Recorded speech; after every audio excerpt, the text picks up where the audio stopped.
Charlie, say hi. Hi. Hi. Hi. We're here Sunday morning watching some cartoons, celebrating 1 year of vlogging. Charlie, say 1 year of vlogging.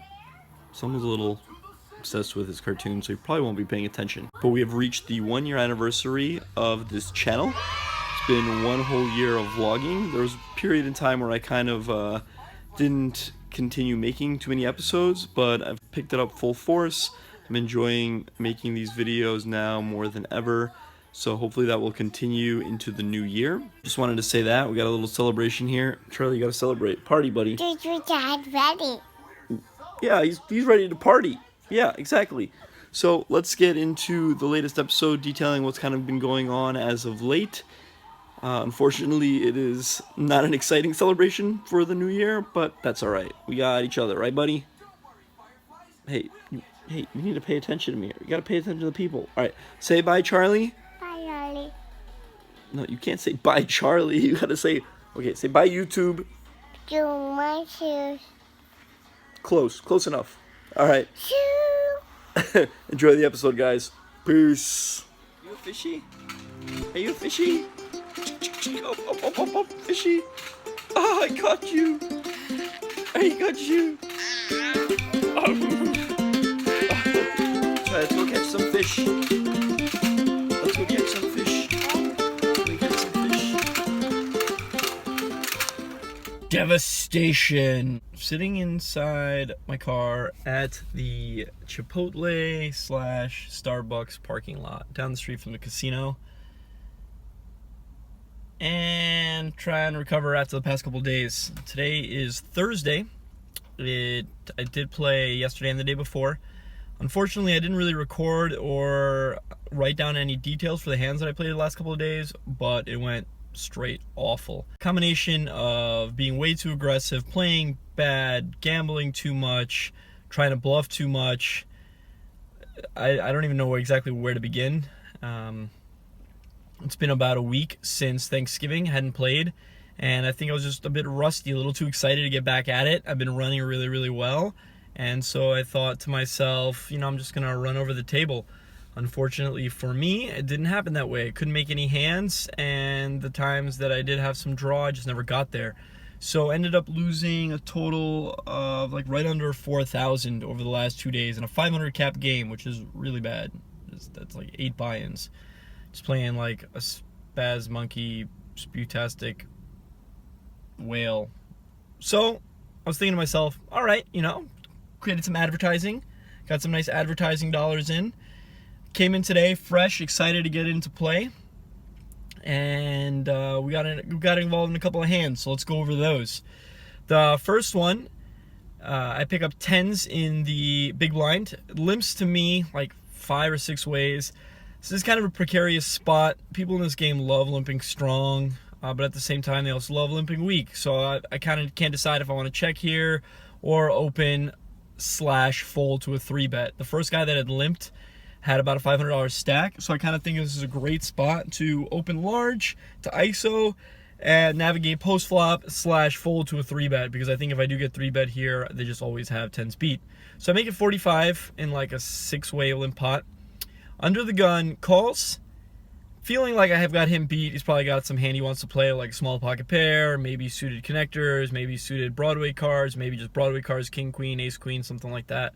And now the player right after him jams for 90 more. It's kind of a nit. It feels like when he does this, he's got minimum ace king here, in my opinion. So it folds back to me. I decide to re-ISO. I don't really want to flat here, have the guy behind me flat. I'm going to take my hand heads up against the guy that has jammed. So I'm into like 180. He folds behind me. Flop comes king, X, turn queen, river queen, and he says quads. He shows pocket queens, I think it was. It was either queens or kings, but I think he had queens. So we lose that hand. Right after that, I ended up winning some pot. I don't remember exactly what, but I'm about even when this hand goes down. I'm in the big blind with Jack 8 of diamonds. Little known fact, this used to be a hand that I named after myself. When I first started playing, I just decided that I'd have like my hand, which is pretty stupid. But, this was just decided for some reason or other. I can't even remember why. It must have been because like nobody played Jack 8. and it's a hand that like nobody thinks about like that they'd want to play, and it's not like, you know, queen deuce offsuit or some like king four suited with like plays poorly. Like you could make some straights with jack eight. So for some reason or another, jack eight was my hand. So under the gun opens. He seems like a recreational player. The guy that calls in the cutoff is also loose. So this is a spot I want to kind of mix it up. It's best as a fold, obviously, but I'm not a nit, and I decided to, you know, get involved against a spot that I want to get involved with. So I call 20 more. Flop comes jack, jack 10, rainbow, bink. I check, and now the under the gun player bets 125 into 75. The player after him folds, and now it's on me. My first thought is, what in the hell kind of hand is betting 125 into 75, right? Immediately I'm thinking, well, crap, you know, if I call here, he's just always going to slow down. He's going to put me on a jack like 100% of the time. Like, what hand can I have here continuing when he like nearly bets double pot on a jack, jack 10 rainbow board and I'm continuing, right? Maybe I have king, queen. That's about it. But even then, like, why would I be calling? The first thing I start thinking about is, all right, what can I do to get the money in here to play as big a pot as possible? Because if I call, I think the turn's going to go check, check a lot. I'm going to have to lead the river, and like, what's he going to call with? So, you know, being me, I'm like, all right, let's get into the lab. What are we going to do? So the last couple of days, I've been doing a lot of speeches when I've been bluffing. None of them have worked. Don't know how, don't know why. Not one of them has worked. People have been heroing the hell out of me every time I'm giving like crazy speeches. And these are like fish. So it's not like it's a pro who's like, oh, Charles, like, you know, speech, this is weird. I think he's bluffing me. So I think, you know, against like, you know, non-pros, this is going to look a lot like I have nutty hands. I'm trying to think, I'm like, okay, so I start talking to the guy. The first thing I say to him, I'm like, 125 and 75, that's a pretty strange bet. And so he goes back, he's like, I'm a pretty strange guy. I'm like, okay. I'm sitting there thinking, I'm like, man, like it looks a lot like you've got like queens, kings, or aces here. Like what, I mean, like what kind of bet is this? And he's just kind of like sitting. And there's a guy at the table who I've been playing with the past couple of days. Who I haven't played with too much, but I've been playing with him the past couple of days. And he's seen me give every one of these speeches when I'm bluffing. And he's kind of been involved with a lot of the talks, kind of playing around. So I looked at him, I'm like, hey man, you think a speech is going to work this time? Or do you think he's never folding again? And so the guy's like, well, there's only one way to find out. So I sit for a little bit longer. And I think what I've done here is I've done a good job of making it look like I want to get involved with like a weird hand. Like I honestly believe I've done a good job of selling the fact that I might not have a jack. So I'm like, all right, well, I guess there's only one way. Hopefully you can find the fold button, and I make it 265. He's playing about like 550, and almost instantaneously he rips it in. I'm like, okay, well, I call. Like, if you have pocket tens here or jack X, congrats for you overbetting the pot, right? Turn is the deuce of diamonds, so now I have a flush draw. And the river's an offsuit queen. He is jammed for like more than double, but nonetheless, he's jammed. So I'm not showing my hand. Like, I called his jam. I'm waiting. He's waiting. I'm waiting. He's waiting. And he goes, I have a straight. What? 9-8? That'd be pretty. No, we got the old ace king offsuit. So flopped a 4-outer versus me, turns a 3-outer since he can't hit the queen of diamonds, and drills it. Wah, wah. Running bad, playing bad, mixture of it all. So I lose that pot.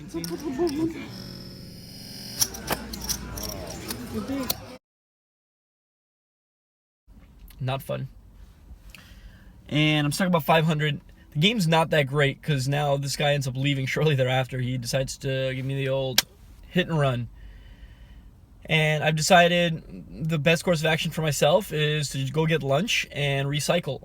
You have about an hour time span between when you play and being able to go back into the must move. There's a third game now, which looks significantly better than my main game. So I decided I'm going to go get lunch, recoup, and go back. I'm playing the last few hands. Now I get dealt ace queen suited, ace queen of spades under the gun. I make it 20. This is literally my last hand. We get a caller in the cutoff, the small blind, and the big blind. Or maybe it's a button. I think it goes button, small blind, big blind. Flop comes ace queen 6 with the ace queen of clubs. It goes check, check. It's on me. I'm thinking of sizing down like half pot. But at the same time, this is a board that I think people are going to continue with all of their flush draws, their aces. It's a board that's going to hit a lot of hands. Like, there's no reason really to size down just because I have a big hand, right? They're either going to continue with their flush draws or their aces, or they're not. So I bet 55 into what's now 75 after the rake is taken out. The button folds, and I forgot to mention the small blind on the flop. He kind of made this motion like he looked like he liked it, wanted to bet, but then checked. But at the same time, it was one of those like forced fake I want to bet and checks, if that makes any sense. A lot of times you'll see someone do like a whole kind of like go to their stack, like think about it and then check. That's like never a strong hand. This was like somewhere in between like the fake check and the real check where they have like a hand. So it really feels like he has a hand like a flush draw. So he calls the 55, big blind folds. Turn is an offsuit jack. Pot is now about 185. He's playing like 400. And I hate this spot because in a 100 cap blind game, it really creates for awkward stack sizes, especially here, right? Now that I've put him on a flush draw, I think when it turns a jack, a lot of times he's going to have possibly a pair in a flush draw when he turns a jack. Like he could have jack X of clubs, possibly jack 10 of clubs, possibly king 9 of clubs. So I think a lot of times he's going to have either a pair in a flush draw or a gut shot in a flush draw. He obviously could also have king 10 of clubs if he has that. Congratulations to him. I'm going to lose his hand. And so now I'm trying to think about what to do. I've been pretty spazzy. I've been lately jamming a lot when I have my draws. So I want to balance here. He's one of the like okay players in the game. Like he's not a fish and he's not some pro, I don't think. So I don't necessarily think that I need to balance. But at the same time, I want to play my hand the same way I would, like, let's say if I had king 9 of clubs. So, for example, if he's going to have, like, a flush draw here, I don't want to bet, like, 150 or 200, have him call, and then when the river comes, for example, a king, a 10, a club, and he open jams into me, a difficult decision. Because he could be turning some hands into bluffs, right? Like, let's say he has king 9 of clubs, river's a king, decides to bluff me. Like, what am I going to do? More importantly, like, if the river's a club, what am I going to do if he jams? Probably have to fold. If at that point I'd be getting 4-1 on a call. The pot's going to be $800. So it creates like a really awkward spot. So the first thing I was thinking about was, like, he's either going to have an ace here, like ace king, probably not because I expect him to 3-bet. Maybe ace 10, ace jack for 2 pair, ace 6 possibly for 2 pair. And so these hands are hands that I don't think he's going to fold, especially against someone like myself who's fairly aggressive. And so I want to be able to balance between having the flush draw myself and getting called by aces and 2 pairs, as well as giving him an incorrect price for his flush draws. Similarly, if he does have like a pair and a gutter and he wants to go with it, then let him pay the maximum price.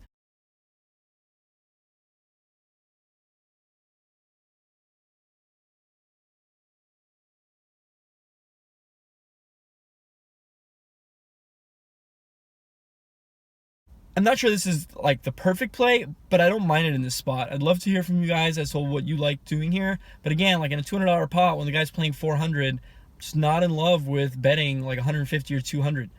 I decided to bet like 320 just to essentially put him all in and put him to an all-in decision. You know, he could call with his like pair of gutter and leave himself with 80, but if he does that and he hits it, I'm never folding for 80. It makes it for a much better decision. Similarly, I could just do something like jamming.